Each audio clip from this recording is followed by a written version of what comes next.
mbadde ze kubuuzaako. Mbadde manyi nti nobadde ogoberedde motion yange Eriwo. eneeteesebwako egenda mu maaso. Yonfu. Gwe ekituufu kyekiriwa? Ekituufu kiri nti ng'okozeewo ki? Nze ndi mu kooti era mwembalindidde. Mu kooti tumanyi okwewaabira. Nakugambye. Mu kooti okiikiridde yaani? Nagenze kukiikirira Sserwanyi na Mpuuga. Be bampadde instructions. Era Mabirizi y'Empuuga. Abeewaabidde? Mabirizi y'Empuuga. Abeewaabidde? Mabirizi yagenda mu kooti wuliriza. Ssekikubo yuwe lawyer. Tokimanyi nti Mabirizi ali mu kooti? Honorable. Sookoddemu ekibuuzo. Sookoddemu ekibuuzo. Ng'abantu bonna nga bwekimanyi tekinajja ku notisi yaffe. Tekinajja ku notisi yaffe. Ekigambo ky'ogamba ekya subjudice kibaawo ddi? Subjudice ebaawo ddi? Onambuuziza ekibuuzo. First of all, subjudice ebaawo the person who determines subjudice is the speaker. Ng'ensonga ziriwa? That is one. Ng'ensonga ziriwa? Number two, the point I am making is that Gochimanyi country Mabirizi yatuwabira over nedda, just for information purposes. Because the Evidence Act talks about notorious facts. Is it a notorious fact that Mabirizi went to court? No. Honorable. Toli wano nga puliida, oli wano ng'omubaka. Ku nsonga eno leka ensonga egende mu ddiiro eryoke esalibwe amagezi wali. Oli wano nga puliida oba oli mubaka. Era tejja kutuuka. Leka egende. Leka egende. Gwe mulimu gwo. The moment you raise it, leka etuuke. The moment I see it on the order paper, I'm going to rise up. Ogenda kuyimirira ngaani? Ogenda kuyimirira ngaani nga puliida oba ng'omubaka? Nedda. Leka ensonga ejje mu Parliament. Wano oliwo nga puliida? Oliwo nga puliida? Giwa omukono tulabe. Lwaki oli mu anticipation? Amateeka ga Parliament gagamba okuteesa ng'osuubira. Lwaki osuubira? Leta ensonga ku floor. The moment I see it on the order paper, the moment I see it like this, I will rise up. Kati then gireke kati weeriko order paper and say omubaka uliriza omubaka ensonga kati kweriko order paper no because kweri kati obate na teriko because lwaki togirinda netuuka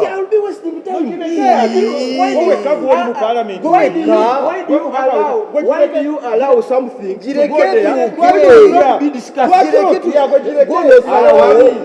amateeka gagamba ani asalawo togitya why do you waste time over something that will not be discussed? Why do you waste time? Ani agenda allowing something to go on?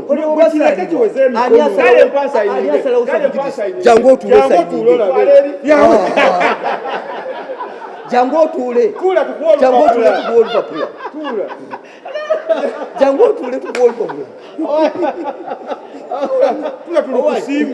in fact ngenda kuwabira otayiza wawabira buli yataddeko I'm going to sue you.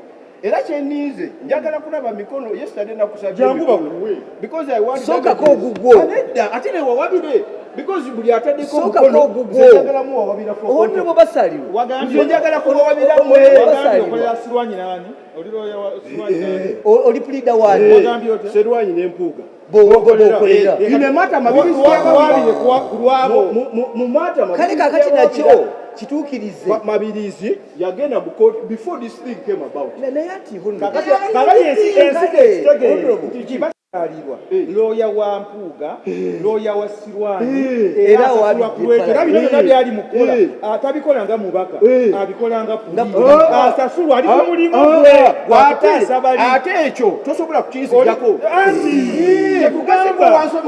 oli ku mulimu ate naawe let me tell you tomorrow I'll also represent you. Ne ku nsonga eno oyimiriddewa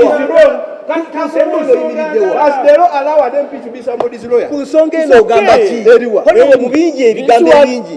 Ku nsonga eno ogamba ki? This one is a non-starter. Lwaki? because it ani asalawo subjudice ani asalawo subjudice nedda ani asalawo subjudice ekibuuzo ani asalawo subjudice nedda oli pleader ani asalawo subjudice Speaker. Kati speaker yegwe. Si yenze. Lwaki okakasa nnyo? When the matter comes, they will raise it. Lwaki okakasa nnyo yajjagaana? Discretion ya owulira nti ajjakigaana. Is it the first time? Lwaki owulira buli okakasa nti speaker ajjakigaana? Yegwe speaker. Yegwe speaker. Si gwe ye. Kigenda kuyita speaker. Kitegeeza kupaasi. Gwe speaker. When the speaker because I know this is not the first time. This is not the first time. Good speaker. Good speaker. Basalirwa. You a senior lawyer. Honorable, you good speaker. You a senior lawyer. Good speaker. You a senior lawyer. You a senior lawyer. You a senior lawyer. Nedda. By the way, let me tell you. Do you know between me and you? Do you know that we have had similar scenarios before?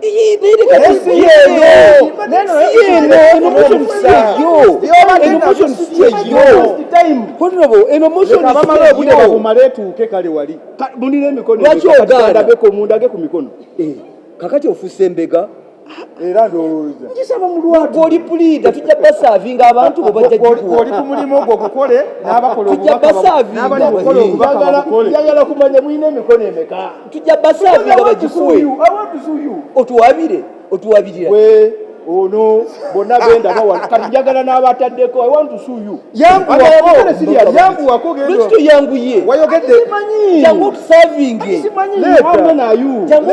I want to know the names naye ng'ekituufu gamba n'abalala abateekako tujja genda maaso njagala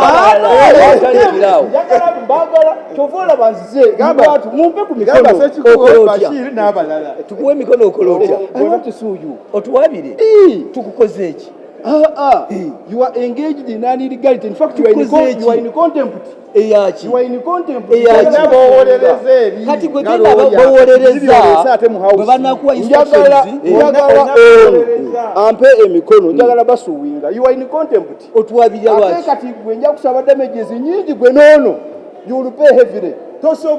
Tosobola okumanyi mufu tekusobola kubeera mufu omusango gw'olimu mufu ono ng'omubaka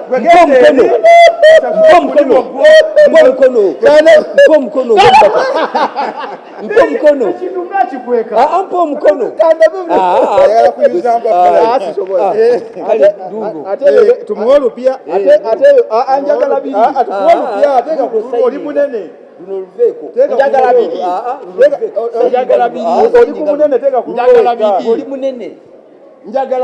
oli munene bampe ku biri sayininga wano sayininga ng'omubaka naye juzi nakugamba nze ngenda okusemba ow'ebugiri municipality ompa omukono juzi nakugamba babeera babeka 171 7 nze njagala okubeera de 177 kati mubale ojjuze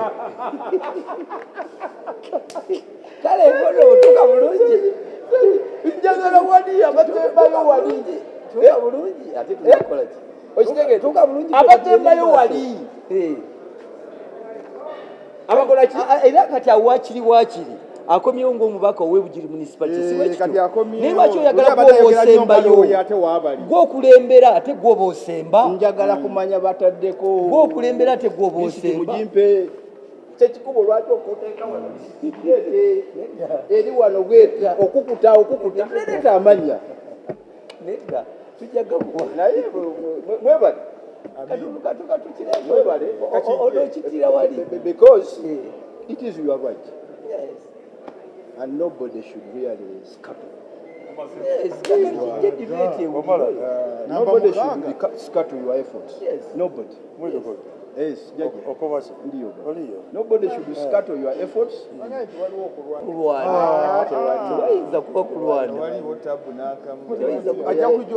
Agambye ayagala asembeyo atandike nekyamateeka bwakimala ayingire mu kyobubaka. This is an exercise in futility, is my opinion. This is what we are sharing. So we are just sharing views. We are sharing ideas. Naye nga kinatuganda nga babaka tudu our work. Wadde ogenda tuwaabira nga bw'ogambye. Kyengamba you have a right and nobody should scuttle your right. Exactly. Yes, you have a right. Katati bachotuwabira. The reason why we've been fighting him, and also kuwaba is my right. Okujako you want anarchy. Onewabira ng'obaka Parliament. Okujako no. We have taken Parliament before as MPs. Go chimanyi bulungi. As MPs we have taken this Parliament before to court.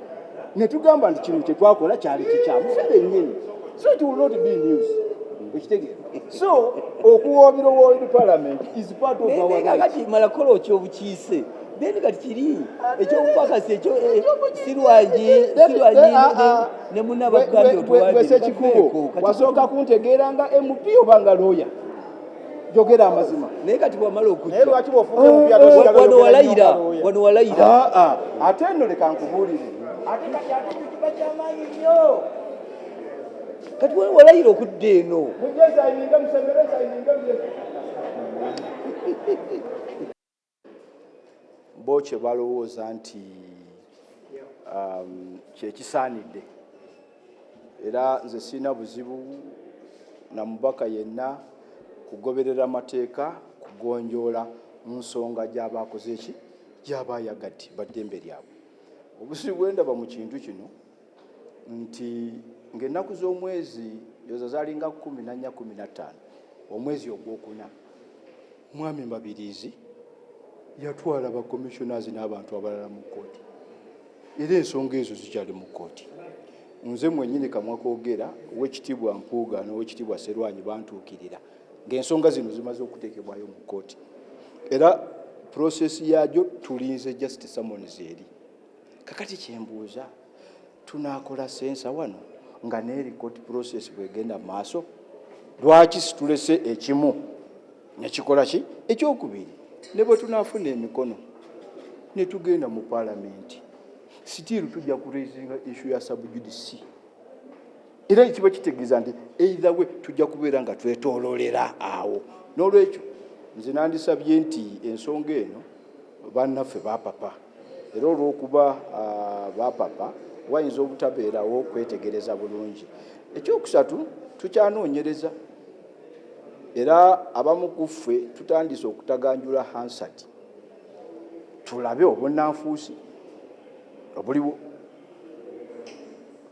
kuba abamu bagamba nti ekintu kyakukusibwa bukukusibwa tekyalimu mu budget kati tubuuza bani abakikukusa be bana abana Museveni yakukusa chief finance minister accountant general auditor general ani yakikukusa so kakati debate egenda kutandika kudda ku ani eyakukusa ekintu kino kati oba kyakukusibwa oba tekyakukusibwa wekimala okuzuuka ndi Parliament yakiyisa kiringa gamba nti kooti efulumiza order enfu order ne bwebeera nfu olina obuvunaanyizibwa ogigoberera so n'olwekyo kyandibadde kyetaagisibwa ensonga eyo tugitunuulire mu ange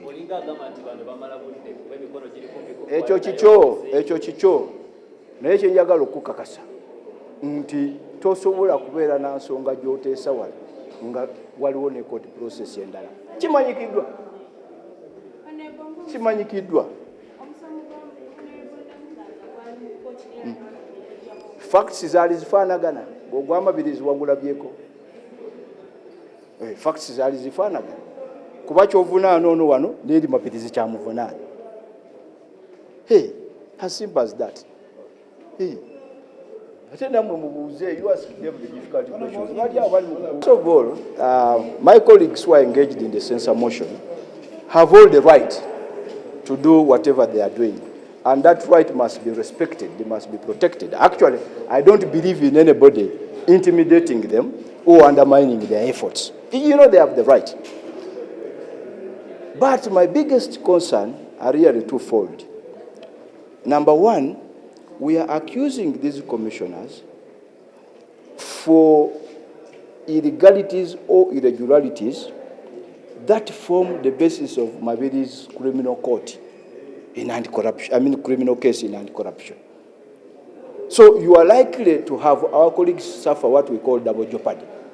And the court case came far much earlier in April, sometime in April, and it is proceeding. Some of us are representing some of these commissioners. So there is no way you are going to have our colleagues in court battling this matter At the same time, you want them in Parliament to battle the same matter. It creates a very big contradiction. So it is something that needs a lot of care and scrutiny. Secondly, it's also important for us to begin interrogating. If the argument is that this matter was smuggled in the budget, who smuggled it? We want to know who smuggled it. Because smuggling is in itself an offense. Now, those who know people who smuggled it are quiet. Are they part of the four? And when it was being smuggled, where were they? And what did they do about it? Because it now becomes dishonesty. And I don't want as MPs to run away from our responsibility. As far as I'm concerned, we have just to say sorry to the public. That we didn't raise the red flag at the right time, we are sorry, we didn't do our work. Yes, it's really as simple as that. We didn't raise the red flag at the right time. And we must accept to say sorry to the public. In the face of, because if you are saying this money was not in the budget, then why are we complaining? It means that the commissioners got their money from somewhere. So why should we be complaining? You see, yes, it was not in the budget. Okay? But if it was in the budget, then you ask, how did it get there? How did it get there? And why did we allow it to get there? And what did we do when we knew it was there? For me, those are fundamental questions that we must answer as a parliament. Not to appear populist. You want to be populist, appeal to sentiments. Some of these people who are engaged in this are people you have never seen in parliament. We come in parliament, the speaker finds us there, she leaves us there. Somebody comes, the peeps, he goes away. That they want to understand for parliament. How? Honorable Nyongore, I want to thank you for taking the bold step on matters of transparency and accountability. I thank you for standing with the people. You are most welcome, but you can talk to the ambassador. Thank you, Theodore Honorable, for coming up with this motion for removal of commissioners. This is a process that was started in Jangwanzi because we anticipated that something can happen. And for purposes of accountability, we need to stand firm. This is our cardinal responsibility. There is no way, whether it is a rumor, whether it is a fact, I fear in one of the committee meetings, you cannot hold agencies or ministers or accountable when you have not shown that you are one of the crusaders of holding MDAs accountable. That is why I am appending this signature. 2, we must cleanse as members of parliament that we are not interested or we abet such kind of acts of impunity. Taking money, we want this resolution on the floor of parliament so that we can also interrogate whether it is false or not. Yes. But we cannot come there without this motion. Yes. Now let this motion be on the floor. Let it be debated. Let the facts be brought. Let the falsehood be proved. That's all. Thank you so much.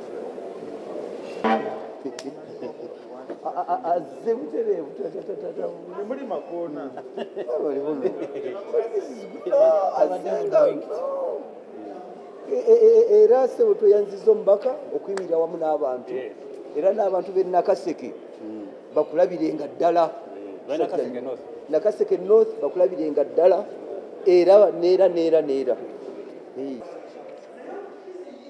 I really want to see how the Speaker is going to act on that. And I would love to see which note the Speaker wrote on that request by Honorable Nanyondo. First of all, we have not yet submitted the signatures to the Speaker. So the right people she should have written to are us. She should have written to Honorable Sechikubo to say, I am reconsidering my signature. And if she did so, then Honorable Sechikubo probably may have considered, in our rules, it is not allowed for somebody to come and sign and then you withdraw. It's not allowed. So, but we would have sat as a team to reconsider her issue. Then we see whether we submit with the signature or not. But unfortunately, she chose to write to the Speaker. Yet the movers of the motion, we have not yet submitted the signatures to the Speaker. Secondly, in that letter, which she wrote to the Speaker, she is saying that she was hoodwinked to sign as though she was signing an attendance list in a meeting. Honorable Nanyondo is not a member of the Shadow Cabinet. She has never attended any Shadow Cabinet meeting, and she did not attend the Shadow Cabinet meeting.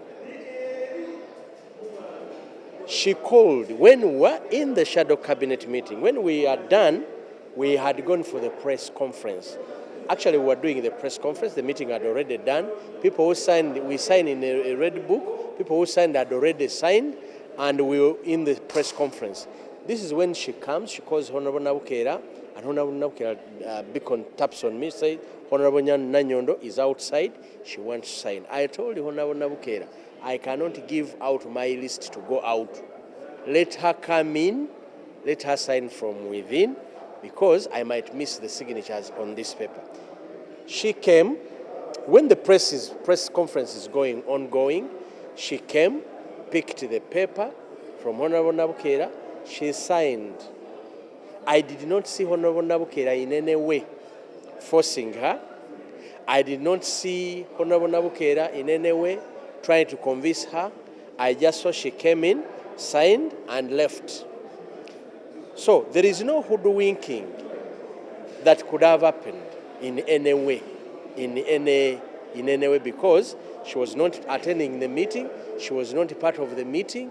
There is no way that she could say somebody hoodwinked her to sign a document, to sign an attendance where she's not a member, of which meeting she did not attend, and you cannot claim that you are hoodwinked in a meeting which you did not attend. So there is no way she came to sign an attendance list for a meeting. She was not invited. She was not a member. So that's all I can say about Honorable Nanyondo. She lied that she was hoodwinked or she was forced in any way to sign.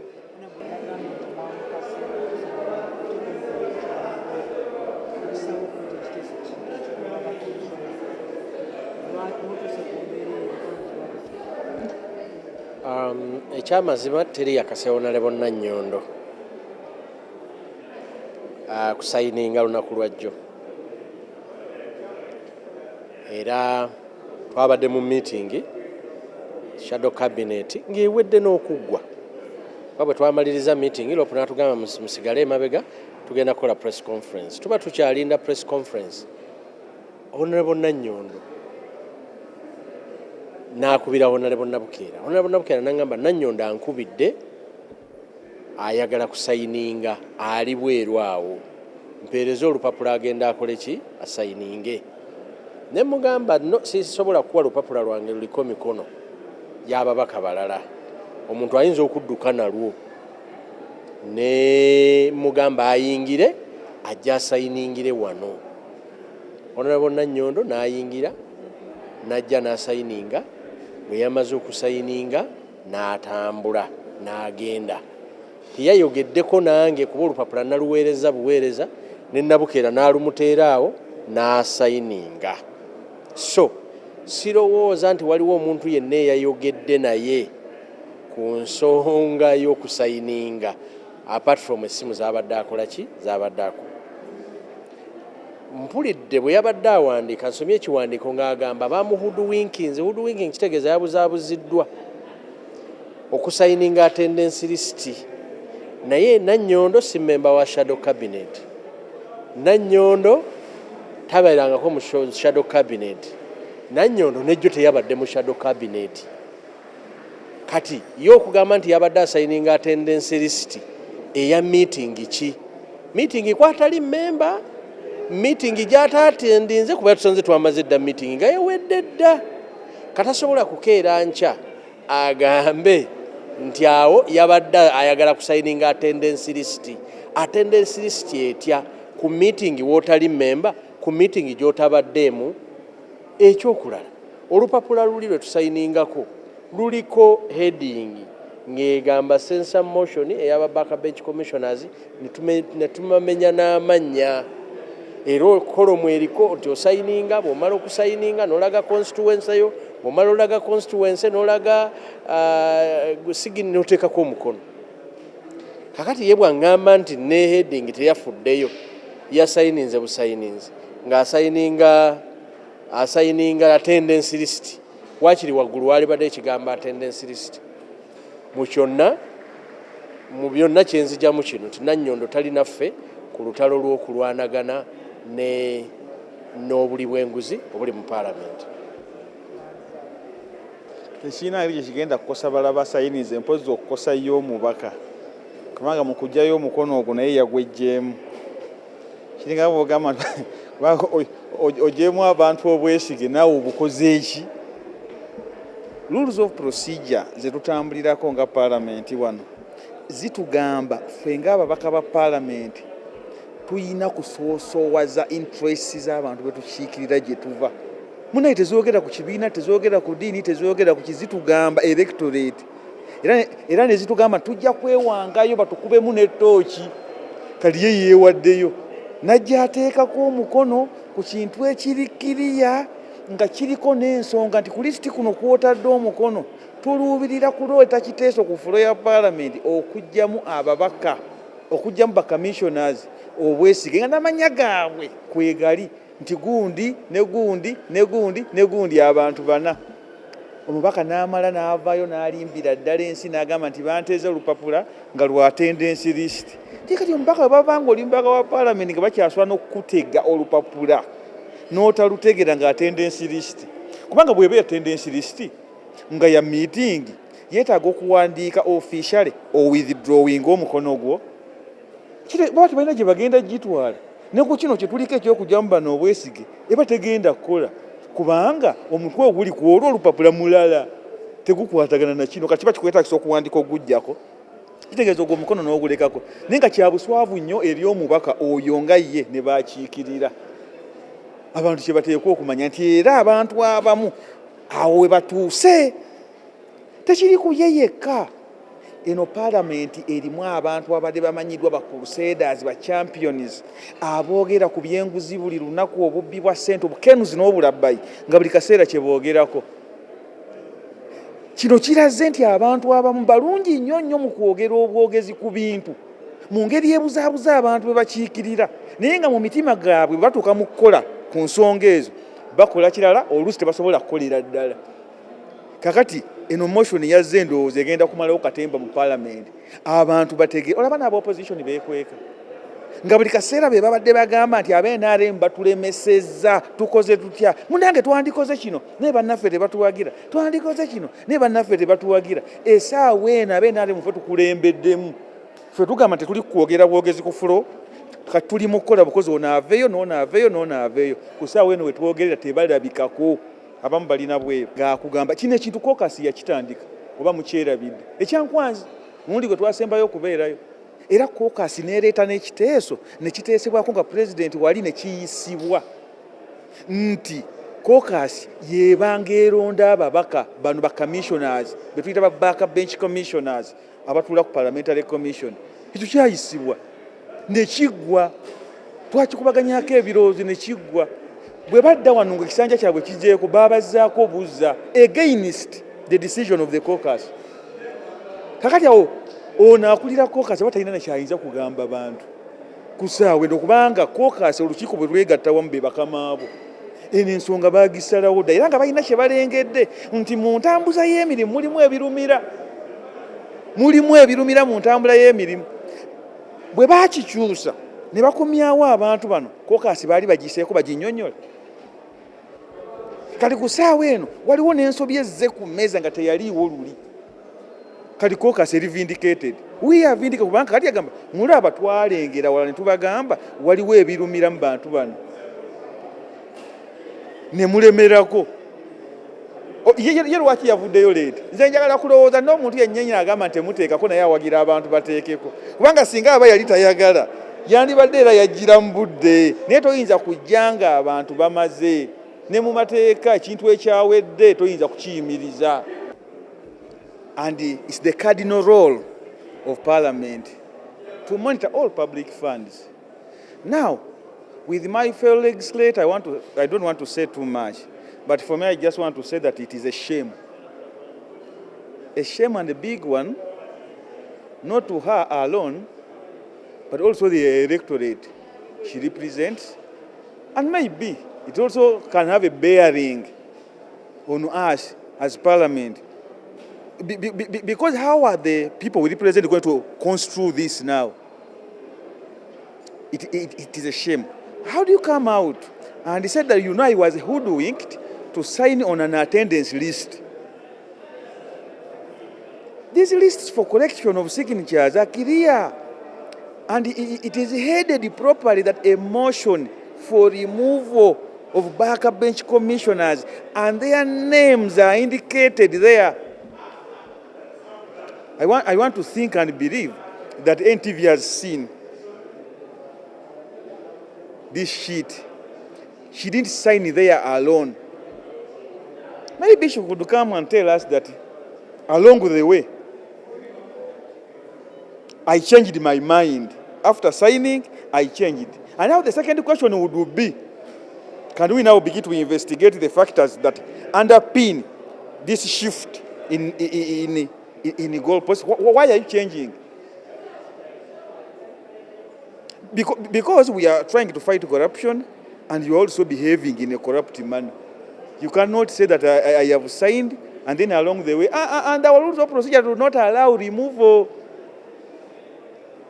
of your signature once you have appended it. Maybe she also didn't know that. So I think we have a long way. Our people must be guided that we are here to represent our people. Our cardinal role in Parliament here is accountability. Parliament looks into all the accountabilities of other entities, of the MDAs, ministries, departments, and agencies of government. Now, how are we going to summon in our agencies? You come here and say this, come here, tell us this, when you are also soiled. No, it is not. What I want to say, this entire matter was initiated in Chankwanz by caucus itself.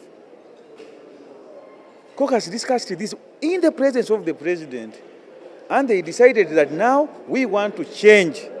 We want to begin electing our own backbench commissioners. These things of appointing, and we said we have to move from there because they are accountable to us. This matter was discussed in caucus in Chankwanz, and we came to a logical conclusion. We were just waiting. And you remember, even if people expressed interest, only to be changed along the way, and these people were brought back. Since this matter started, where was the chief whip to guide? Because people have been talking about, even before we started collecting signatures. When people are remaining with about 3, 4, 5 signatures, and then you come to say that, hey, please stop. I think it has been overtaken by events.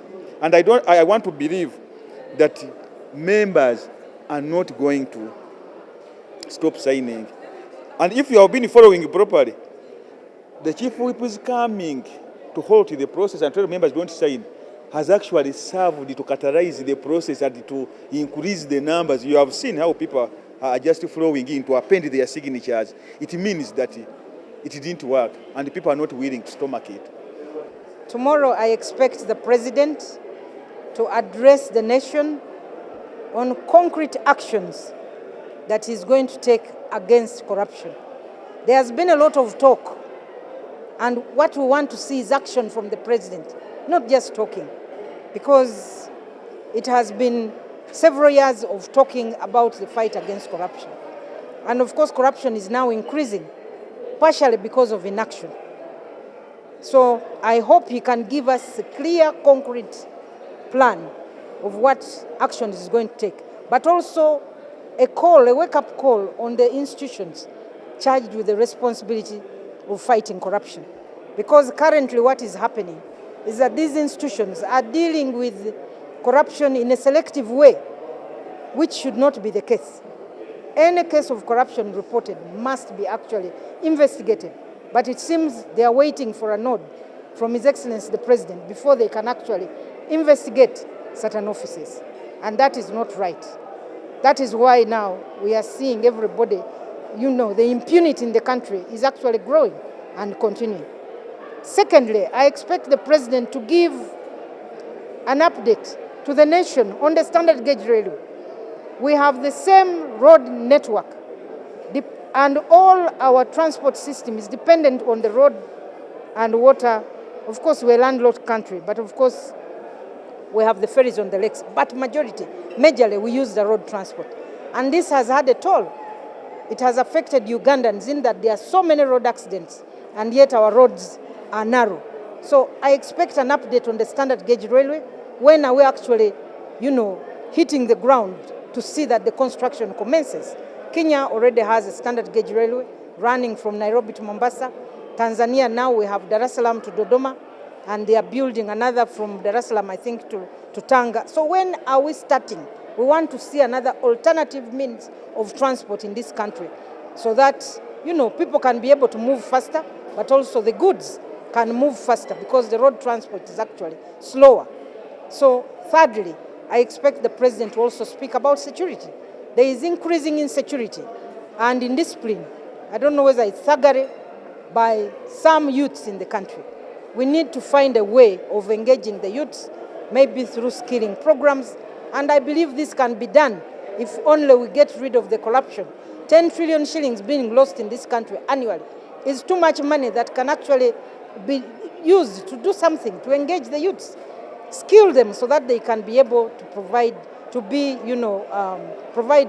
jobs for themselves, but also take care of their families, other than, focusing on.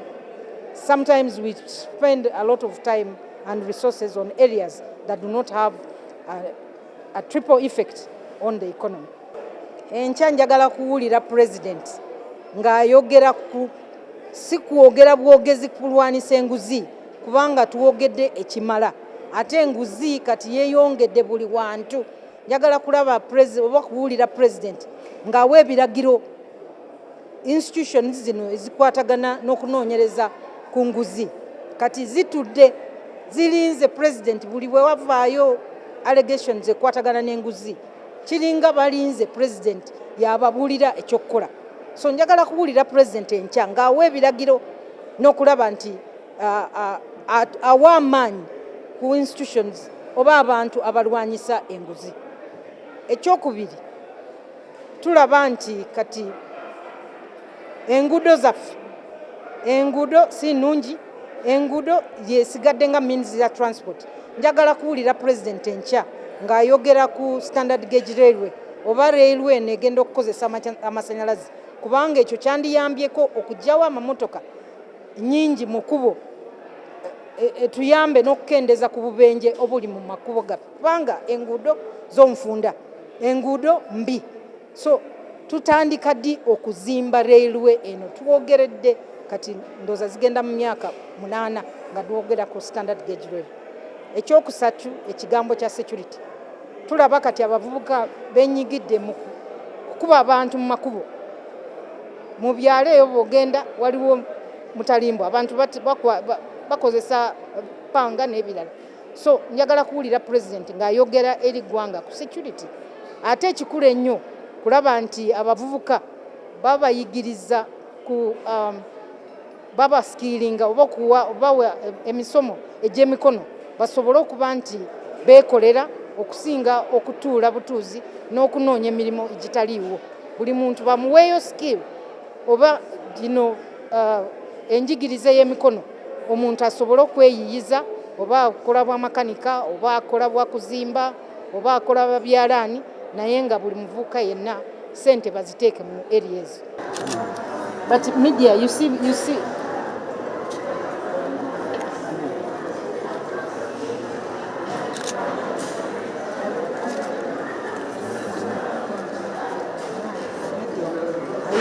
getting the point on the numbers.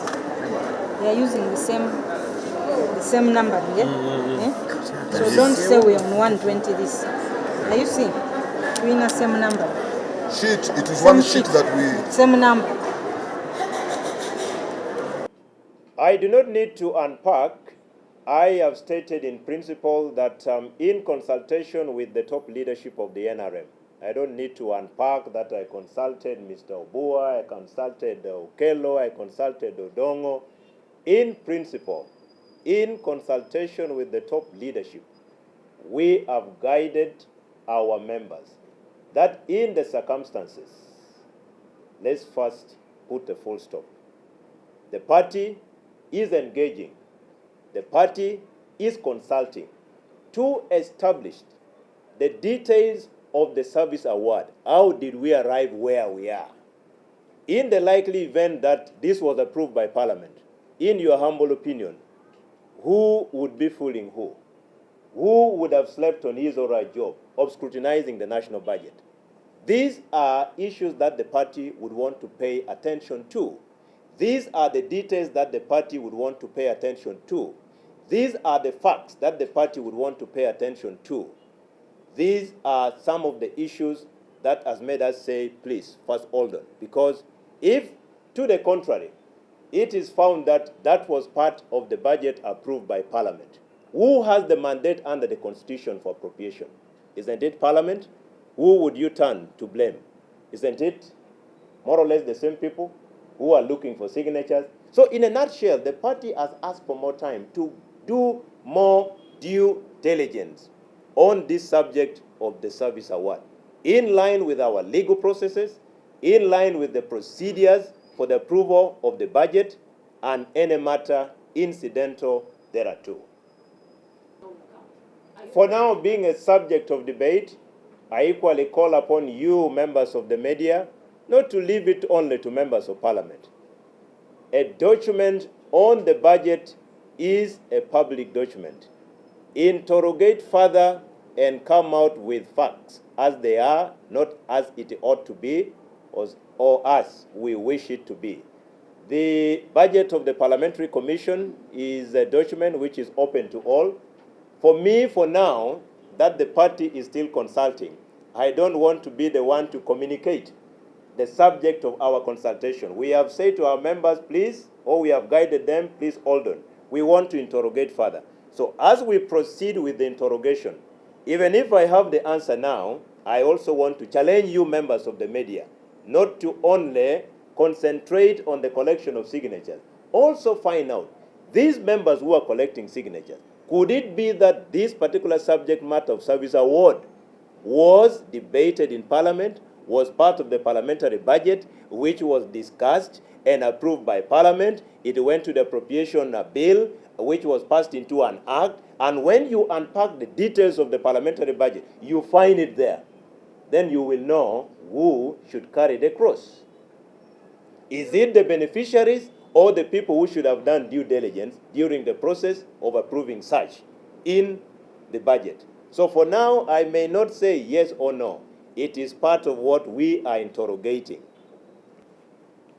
In the Constitution of the National Resistance Movement, there is a whole chapter on the Code of Conduct. Now, the Code of Conduct, in terms of its applicability, will apply to members who signed before and members who signed after the guidance. But that is only subject to further consultation with the organization or with the structure of the party that has the mandate to invoke the provision on the behaviors of members. But also I stated that the NRM Parliamentary Caucus is not using unwritten rules. The NRM Parliamentary Caucus operates through written rules approved by the Central Executive Committee, chaired by the National Chairman of the party. And in these written rules, each and every provision is provided for. This is why we are calling upon our members that we should have invoked first what is contained therein, other than engaging gear number 2 when you have missed gear number 1. So gear number 1 should have been invoking your internal processes before engaging gear number 2, invoking the rules of procedure of the mainstream parliament. First and foremost, I want to confirm that the national resistance movement, while in a retreat at the National Leadership Institute, passed about 24 resolutions. One of them was that they wanted the parliamentary commissioners to be elected.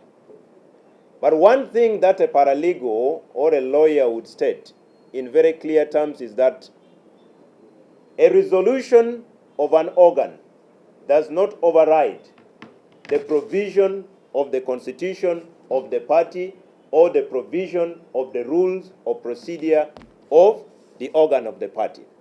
In this case, much as there is a standing resolution, as of now, the rules of procedure of the NRM Parliamentary Caucus has not yet been amended to incorporate the resolution of the NRM Parliamentary Caucus.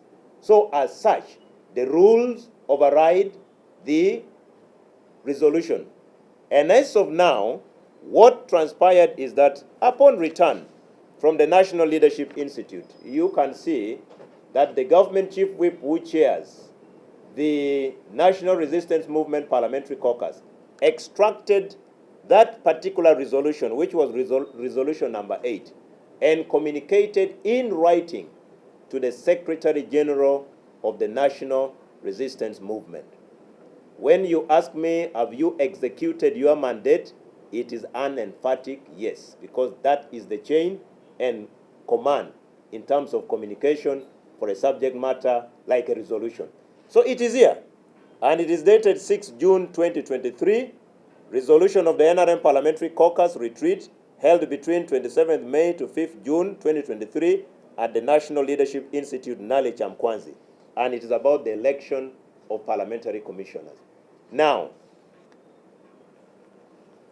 as the custodian of the rules of procedure of the NRM Parliamentary Caucus, I wouldn't wait for this to be executed by the organ mandated to do so. And yet, when you go to Rule 13, designation of parliamentary commissioners, designation is still part of the rules of procedure of the NRM Parliamentary Caucus. I had to proceed and execute the rules as it is, as I wait for this particular resolution to be handled, because the mandate of amending the rules of procedure of the NRM Parliamentary Caucus falls with the Central Executive Committee of NRM. So if that is the reason, you can now judge for yourself that we seem to be firing this way and yet the bullets is moving to another side, because that would not be a reason. All members of NRM know that the rules of procedure are not yet amended for us to have election of the commissioners. They all know that the government chief whip communicated the resolution of the caucus, and I have the copy here, a received copy, not only a copy. So when you ask me, have you done your part? I have done my part. Of the nation, I wouldn't say it is a ritual. The state of the nation is a constitutional requirement through Article 101 of the Constitution of the Republic of Uganda 1995 as amended, implying from the time our Constitution was promulgated, this has always been the practice, that each and every year, the President of the country, through the State of the Nation address, highlights the strategic vision for the next 1 year. And that strategic vision is incorporated in the national budget that is read after 1 week. It is also a practice that the State of the Nation address is debated by Parliament through a formal motion, because when the President comes to address Parliament, he or she is listened to in silence, and you don't have the right of reply. The only opportunity we have is to debate the State of the Nation address through a formal motion. So if members of the opposition are saying they will not attend, does it mean they will also boycott the motion in Parliament, because it is that motion where you will now be debating the strategic issues raised, the strategic mission and vision, the strategic direction highlighted by the President during the State of the Nation address. Are they also saying if they boycott the other one, they will also boycott this? I think, with due respect, that is where we probably lose it as members of Parliament. Because under the same constitution, our mandate can be summarized in 4 words: to legislate. And there will be the legislative agenda of government. To represent. To budget, appropriation, which is the subject matter here. Was it budgeted for? Was it not budgeted for? Now, if you find that it was in the budget, you will have to have the answer, and oversight. So, in doing this, we should really be alive to the fact that our people have sent us to the Parliament of Uganda for a purpose. State of the Nation address is not only highlighting the strategic direction, but it is also the state opening of another session of Parliament. In this case, opening the 4th session of Parliament of Uganda. Are they saying they are going to boycott the 4th session of the 11th Parliament of Uganda? Because that is the state opening of that session. So that is where, in my humble opinion, we go wrong. So when you boycott, will you stop the president from addressing the nation? It is a constitutional requirement. He will address. Would you stop Uganda from going forward? Uganda will go forward. The following day will be another date. So my humble appeal to our brothers and sisters in the opposition is that let's join hands. Uganda is our country. It is our first choice, second and third choice. We do not have another country. Our motherland is Uganda. Uganda is bigger than all of us. Today, NRM is in power. Tomorrow may be another political party. The Bible says, do unto others what you expect others to do unto you. Come, we go, listen. We have an opportunity to debate. Give your alternatives. Because the opposition is like a mirror. So if the mirror is not there, what will be their role? What will be their role? They must listen in order for them to give the alternative. Now, if you don't listen and you want to give the alternative, how will the people of Uganda judge you? Let us take matters of governance. Let us take what the people of Uganda has entrusted us to do as something very, very fundamental. Let's give it the time. If you are not going to be at the State of the Nation's address, where will you be? That must be the question from the voters. We sent you to Parliament. The president was opening. The president was giving his vision. Where were you on that day? I don't think that is a good question for a member of Parliament, duly elected, to respond to his people. You should say, I was there. I listened. I am now waiting to debate, and wait for me when I debate that State of Nation address. Yeah. Whatever is not prohibited is allowed. Implying that even tomorrow when we sit, we shall not be sitting in the chambers of Parliament. We shall be sitting at Kololo, Independence Ground. What will make Kololo to be construed to be a parliament is a promulgation by the Right Honorable Speaker. And this is not the first time, this is not the second time that Parliament has sat outside its official chambers. Now, why I say what is not prohibited is allowed is that this is Parliament of Uganda. Implying Parliament of Uganda, through the practice, can sit in any other part of the country, be it Kisoro, Kasese, Aleptong, Karamoja, that is part of Uganda. The Parliament can be taken to the people. I have been around. This is not the first time. We have always engaged. Even the time I was a parliamentary commissioner, we engaged and took Parliament to other parts of the country. So this is not the first, may not be the last. I believe that we have the Parliamentary Commission, which is the administrative organ of the institution of Parliament. The opposition is represented by the leader of opposition. On our side as government, we are represented by the Prime Minister and the Minister of Finance. That should be the body that should be charged with the mandate of looking at the implication of taking Parliament outside the parliamentary chambers. But in a nutshell, in a sitting of Parliament within Uganda, in my humble opinion, does not offend any law, does not offend any rule in our rules of procedure, as long as the presence of where Parliament is sitting is declared through a promulgation by the Right Honourable Speaker.